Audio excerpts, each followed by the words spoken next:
Nous sommes la moyenne des personnes que nous fréquentons. Je suis Mathieu Stéphanie, partenaire d'OVNI Capital, et je vous propose de rencontrer des entrepreneurs, sportifs ou artistes qui vont faire exploser notre moyenne.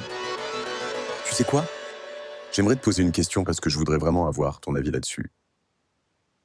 Si on prend par exemple les 10 PDG des 10 plus grandes banques dans le monde, combien d'entre eux comprennent réellement ce qui se passe avec OpenClaw et les agents ? Je dirais aucun. Ou peut-être un, à la limite. Tu vois ce que je veux dire ? Oui. Parce que je pense que les banques... Enfin, par exemple, mon grand-père était banquier.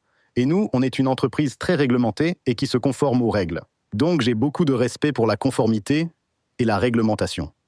Et d'une certaine manière, ces deux aspects peuvent aussi être appelés d'une autre façon, un peu moins flatteuse, on va dire. Si ma directrice des opérations était là, elle me dirait de ne pas le dire. Ça s'appelle la bureaucratie. Aujourd'hui, la plupart des gens, surtout dans la tech, associent le mot bureaucratie à quelque chose de négatif. La bureaucratie est perçue comme un processus long et fastidieux. C'est comme ça que les gens l'aperçoivent la plupart du temps. Mais elle existe pour une raison, surtout dans le monde bancaire. Alors, je vais te raconter l'histoire et pourquoi il y a des similitudes avec la blockchain, mais aussi pourquoi il est important de comprendre comment le système bancaire a été construit et ce qui doit maintenant être changé. À l'époque où mon grand-père a créé sa banque, il n'y avait pas d'ordinateur. T'imagines un peu le truc ? Aujourd'hui, que ce soit dans le secteur de la banque ou de la finance, si jamais tu demandais à n'importe qui comment est-ce qu'il ferait pour réussir à gérer une banque avec, disons, 20 succursales différentes, sans avoir d'ordinateur, la plupart des gens ne sont même pas capables d'imaginer cette situation. Ok, je vois. Tu vois ?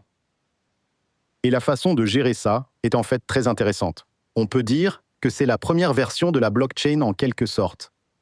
Donc, si je suis gestionnaire de compte, par exemple, et que tu es mon client, j'aurai un livre de compte avec ton nom dessus. Et dans ce livre, au dernier bloc, je peux voir combien d'argent tu as sur ton compte à la banque. Oui.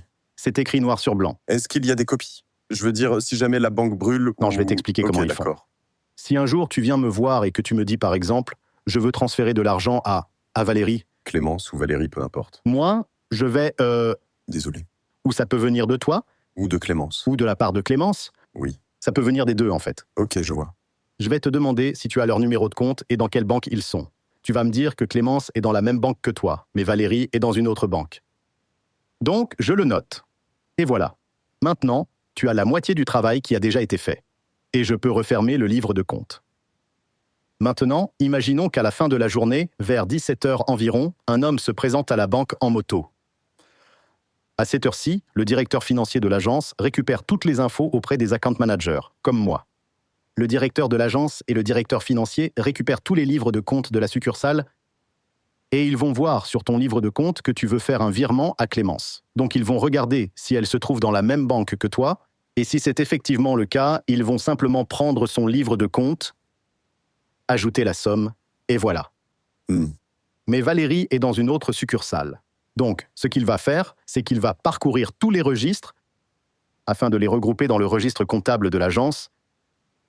Et puis finalement, quelqu'un va... Quand tu parles de succursale, tu veux dire une autre Non, banque ? c'est la même banque, ou... mais des D'accord. agences différentes. À différents endroits, comme à Genève en Suisse par exemple. Ok, oui, je comprends.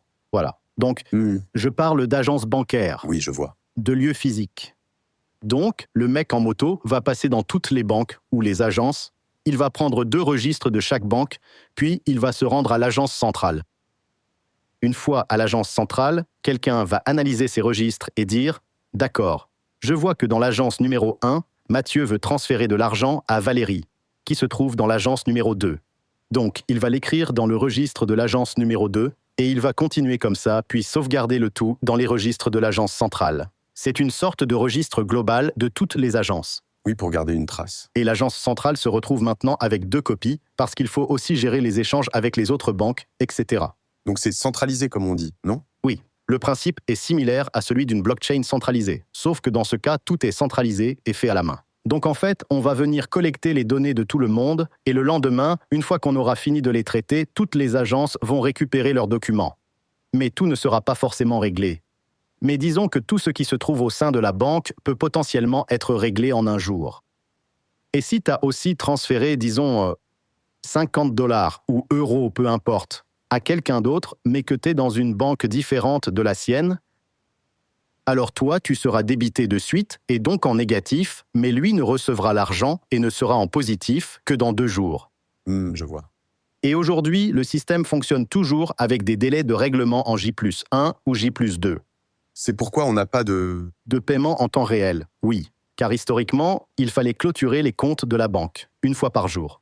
Et pour effectuer les règlements avec les autres banques, il fallait que ce soit fait en J+1 dans votre propre banque. C'est fou. Dans d'autres banques, il fallait que ce soit fait en J+2. Et à l'international, ça pouvait aller jusqu'à J+5 parce que tout se faisait à la main et sur papier.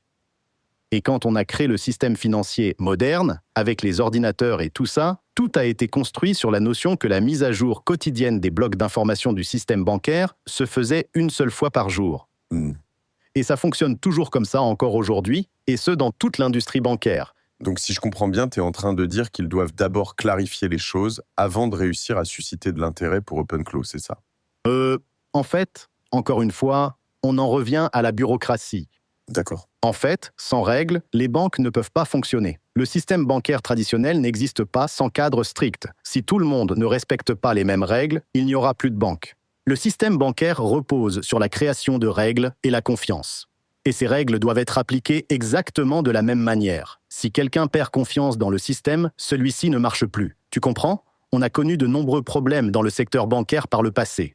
Mais toi, tu joues dans le même secteur et sur le même terrain qu'eux, non? Oui. Mais quand tu dis ça, en fait, la première chose que tu veux faire, c'est toujours mettre l'innovation en premier, non? Moi, par exemple, j'ai intégré le Bitcoin dès 2013. Ensuite, on est passé en mobile first en 2016. Puis, on a commencé à utiliser le machine learning en 2017. Et maintenant, on ouvre Close. On peut se demander si je suis une entreprise technologique, une banque ou une institution financière. Nous, chez eToro, on a toujours fait le choix, et je pense que c'est aussi le cas de beaucoup de fondateurs dans la fintech, d'être d'abord une entreprise axée sur le produit et axée sur la technologie qui doit suivre les mêmes règles, mais aussi s'adapter aux règles de ce qu'on veut faire.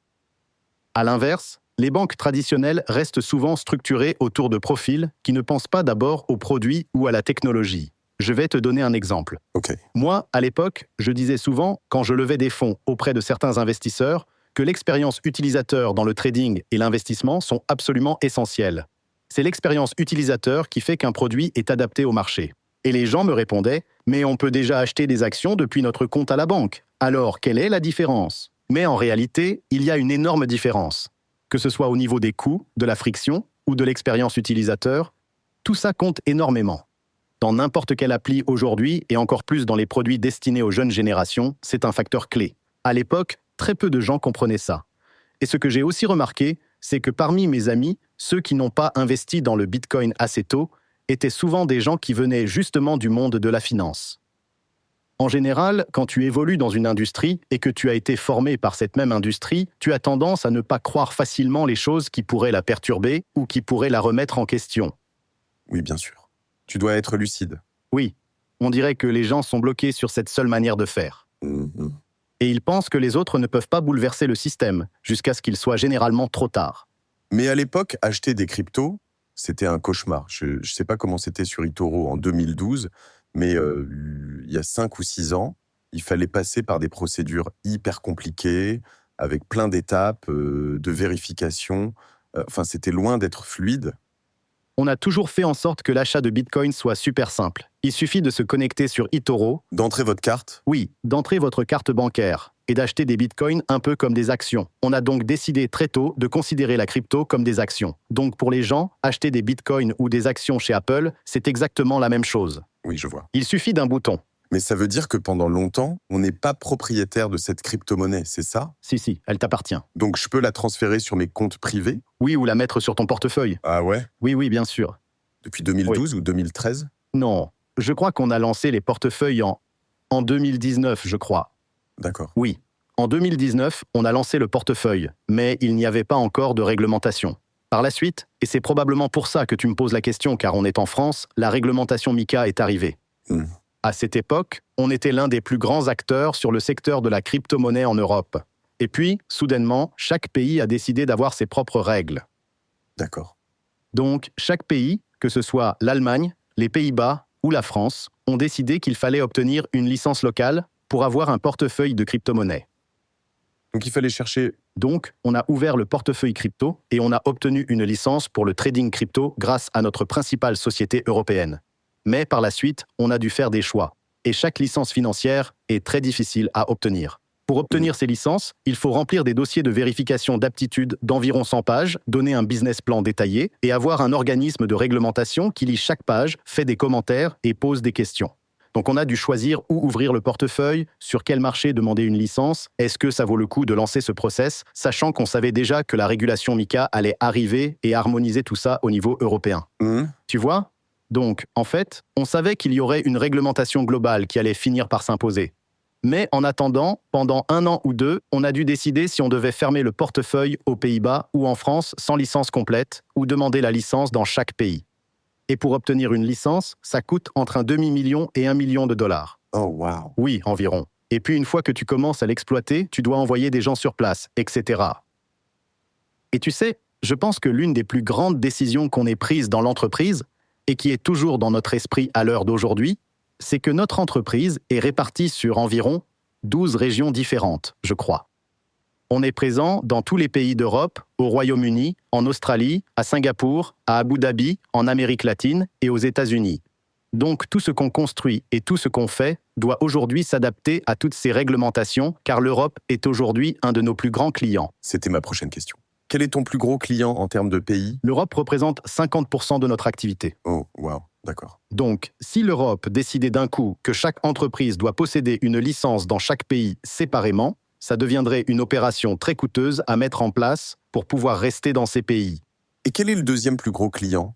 Les États-Unis ou les Amériques ? Si on regarde en termes de régions, grosso modo, je dirais qu'il y a le Royaume-Uni, l'Allemagne, la France, l'Italie et l'Espagne. Puis on passe à l'Australie, Singapour, l'Asie, le Moyen-Orient et les États-Unis. Ok, très intéressant. Et Israël ? Israël est un très petit pays. Et historiquement, je siégeais, et je siège toujours d'ailleurs, au conseil d'administration de la plus grande société d'investissement en Israël. On gère environ 150 milliards de dollars là-bas. Ce serait aussi une histoire intéressante à raconter, je pense. Mais c'est grâce au fondateur d'une entreprise appelée Meitav que j'ai appris l'investissement. J'étais un jeune homme de 18 ans qui suivait des cours pour apprendre la gestion de portefeuille. D'accord. Puis, à un moment donné, un des plus gros investisseurs d'eToro a décidé d'investir dans la société de cette personne, Meitav, et ils ont pris la décision de fusionner ces 2 grandes entreprises pour finalement devenir la plus grande société d'investissement en Israël. Et son fils, donc la personne qui m'a tout appris sur les marchés financiers, siège à mon conseil d'administration et moi je siège au leur. Je vois. Mais très tôt, on s'est dit un truc assez clair. Si on est tous les 2 impliqués dans les conseils d'administration et que vous faites en Israël exactement les mêmes choses que nous, alors on ne pourra pas vraiment opérer sereinement à l'international. Donc pas de concurrence, c'est ça ? Oui, mais ce n'est pas écrit dans un contrat ou quoi que ce soit. On a juste décidé qu'on allait s'internationaliser et qu'on allait apprendre les uns des autres. Ce qui est intéressant, c'est que sur tous ces marchés financiers différents, je pense qu'il existe des réalités sociales et des philosophies qui sont différentes. Je veux dire, la façon dont on voit les choses est très différente. Et je suis vraiment très curieux à ce sujet.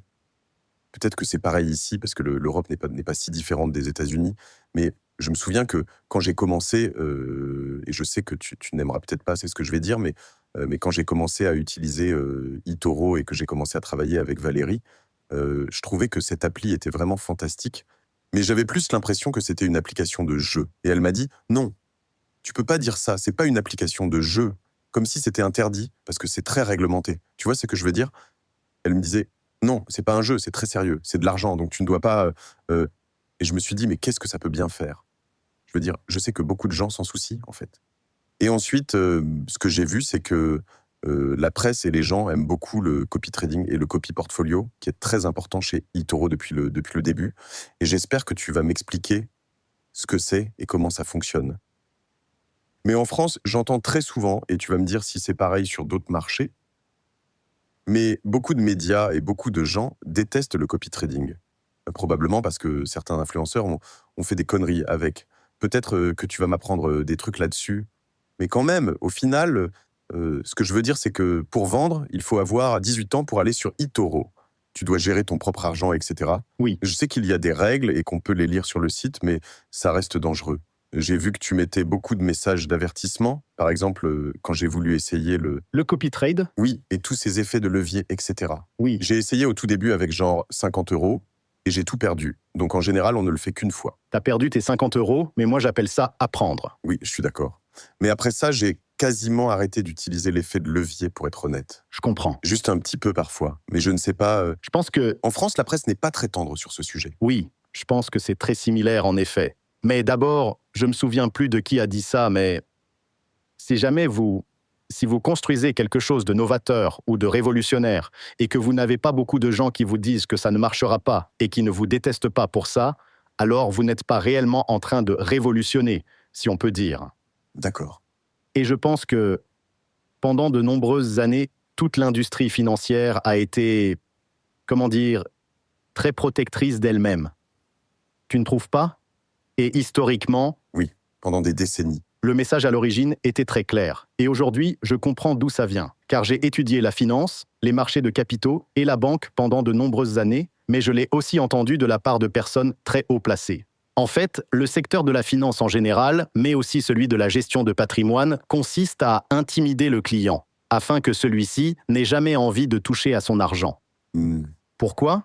Parce que si vous avez un client qui a déposé $1 million à la banque et que cet argent reste en espèces sur son compte et qu'il génère 0 intérêt, c'est la meilleure situation possible pour vous en tant que banque. Et toi, tu vas prendre ce million et générer de l'argent avec. Il appartient à la banque, en quelque sorte. Ça fonctionne comme ça en général. Mais si le conseiller financier à la banque est un bon ami à toi, Il va te le dire. un vrai ami, Oui. il va au moins te dire qu'il faudrait peut-être faire un dépôt bancaire. Il va te dire, le maximum que je peux te donner, c'est la moitié du taux d'intérêt, mais fais un dépôt bancaire. Comme ça, il ne sera pas soumis à un contrôle minutieux. Mais si tu achètes un fonds monétaire qui te rapporte le double du taux, là, l'argent sort du bilan de la banque, et ce n'est plus du tout dans son intérêt. Tu comprends ? Donc, pour résumer, tout le système bancaire repose sur le fait que le plus gros profit qu'ils peuvent faire, c'est de prendre ton argent, de le garder en espèces et de faire des placements eux-mêmes afin d'en tirer profit eux-mêmes. Leur activité principale, c'est que vous n'investissiez pas votre argent. Je comprends totalement. La plupart des Français le font d'ailleurs, et tout le monde s'en fiche, personne ne dit rien. Et c'est là que ça devient assez fou, parce que c'est un énorme conflit d'intérêts. Parce que, si tu regardes ce que font les marchés de capitaux, en règle générale, ils génèrent de très bons rendements sur le long terme.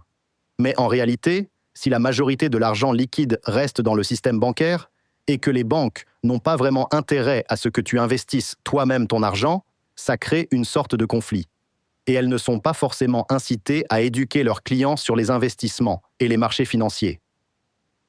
Parce que si tu expliques clairement à quelqu'un qu'il devrait, par exemple, acheter telle action ou investir dans tel domaine, les banques ne gagneront plus d'argent.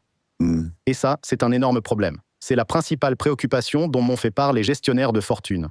Moi-même, j'ai de l'argent dans plusieurs grandes banques, ce qu'on appelle les bulge brackets. Et certaines institutions qui gèrent des centaines de milliards, voire plus d'1 trillion de dollars, n'ont même pas d'application mobile. Une entreprise qui gère pratiquement 1000 milliards de dollars et qui n'a pas d'application mobile, c'est incroyable. J'ai même demandé à mes amis qui travaillent dans le secteur pourquoi ces entreprises n'avaient pas d'application mobile. Et ils m'ont dit que la plupart d'entre eux n'avaient même pas la possibilité d'acheter des actions. Ah ouais, d'accord. Aujourd'hui, ils doivent avoir, je pense, 5 millions de dollars chez Goldman Sachs ou chez Citibank, mais ils n'ont pas de bouton de transaction. Sérieux ? Même sur l'interface ? Non, il n'y a pas de bouton de transaction sur l'interface. Et c'est comme ça dans la grande majorité des sociétés de gestion de patrimoine dans le monde, et même dans les grandes banques. Donc tu ne peux pas l'ouvrir sur leur interface, tu dois aller ailleurs pour l'ouvrir ? Non, tu dois parler à quelqu'un directement. Tu dois voir ça avec ce qu'on appelle ton gestionnaire de patrimoine. Et je leur ai demandé pourquoi ça se passe comme ça ? Parce que certains d'entre eux sont mes amis. Et ils m'ont dit que c'était parce que si la personne prend ses propres décisions, elle n'aura pas besoin d'eux. Ou si jamais la personne aime vraiment l'application de la banque, quand moi je quitterai la banque et que j'emmènerai tous mes clients vers ma nouvelle banque avec moi, car c'est comme ça que fonctionne le métier de gestionnaire de patrimoine, ils ne viendront pas avec moi parce qu'ils voudront toujours utiliser l'application de la banque. Donc, je n'ai aucun intérêt à ce que nos clients aient une application mobile. Tout le système bancaire est basé sur les conseillers en patrimoine qui disent en gros à la banque « Les clients ne veulent pas d'application, ils n'en ont pas besoin, et s'ils en ont une, ils se rendront compte que votre banque n'a pas une bonne application et ils iront chez eToro. » Ok, je vois. En fait, c'est un peu comme si dans le monde de la finance, tout était presque à l'opposé de ce qui se passe dans le secteur des technologies, qui lui se concentre sur l'engagement de l'utilisateur et où le client ou le produit est placé en premier. Être directement exposé aux conséquences. C'est comme si leur logique était à l'opposé de tous les autres secteurs. Après avoir discuté avec beaucoup de cadres supérieurs, dans bien des cas, la logique en finance est à l'opposé de celle du secteur des technologies. Ils pensent que l'engagement avec un client est une mauvaise chose. Ok, je vois. Pour eux, si un client se connecte souvent à votre application, ça signifie qu'il va bientôt partir. D'accord. Et d'un point de vue historique, encore une fois, si un client venait directement à l'agence tous les jours, premièrement, ça vous coûterait très cher, et deuxièmement, ce serait probablement très mauvais signe pour vous.